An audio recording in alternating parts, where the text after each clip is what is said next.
Hello everyone, welcome to Honey Tutorials. So from today we will be starting the kinematic series in physics for the students of CBSE, NEET and JEE. आप जानते हैं कि dates आ चुकी हैं, month का हमें idea है कभी एग्ज़ाम्स होंगे. So let's start preparing together. Question देखते हैं. A particle is moving with speed v is equal to b root x along positive x-axis. Calculate the speed of the particle at time t is equal to tau.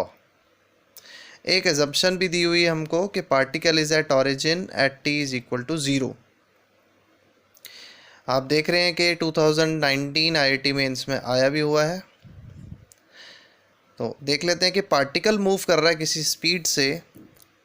वो speed हमें दी है positive x axis में.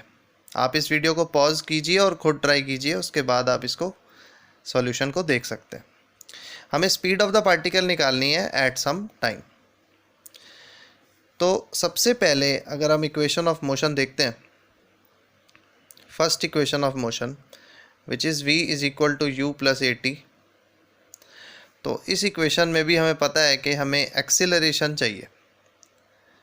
अगर हम v निकालना भी चाहते हैं एट एनी टाइम तो हमें एक्सीलरेशन की ज़रूरत है.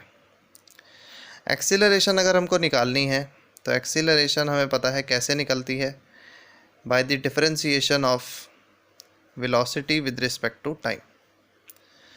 और हमें वेलोसिटी यहाँ पर दे रखी है, कितनी है, b root x. So d by d t of b root x किया जाएगा.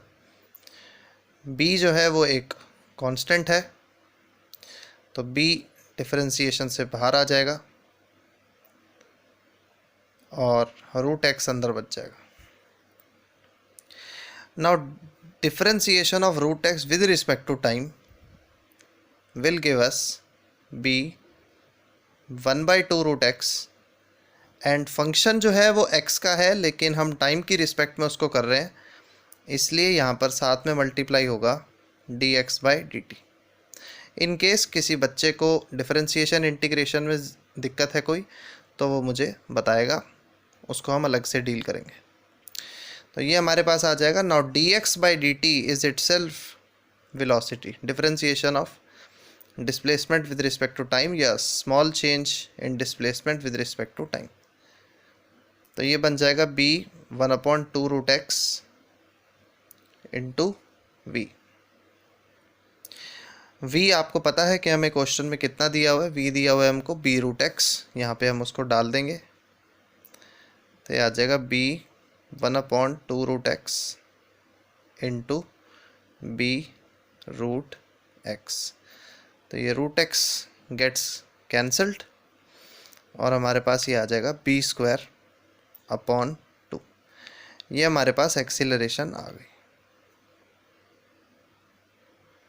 ठीक है, ये एक्सीलरेशन आ गई. इसके बाद देखें अगर, तो एक्सीलरेशन आने के बाद हमें बस ये देखना है कि यहाँ पे हिंट और क्या है हमारे पास. तो यहाँ पे हमें बताया था कि assume that the particle is at origin at x is equal t is equal to 0. मतलब कि x यानी कि डिस्प्लेसमेंट 0 होगी अगर पार्टिकल ने चलना स्टार्ट ही नहीं किया, मतलब ऑपरेशन स्टार्ट ही नहीं हुआ है. t 0 पर x भी 0 ही होगा. टाइम 0 पर पार्टिकल बिल्कुल भी मूव नहीं करेगा, स्टार्ट होगा वो. और t 0 पर अगर x 0 है तो यहाँ पर हम इस इक्वेशन में अगर t को 0 डालते हैं तो हमारे पास आ जाएगा v is equal to u. इसका मतलब u भी है वो v के ही बराबर आ जाएगा, और v हमारे पास क्वेश्चन में था b रूट x.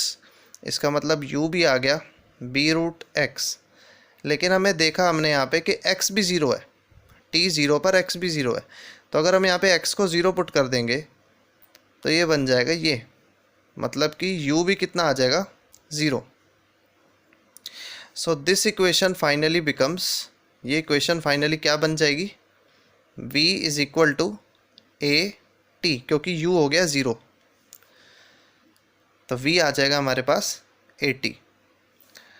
तो v is equal to, acceleration हमने अभी अभी निकाली थी, कितनी निकाली थी, b स्क्वायर अपॉन 2, यहाँ पे आपको दिख रहा है ये एक्सेलरेशन हमने निकाली थी b²/2 मल्टीप्लाइड बाय जितने टाइम पर उन्होंने पूछा है।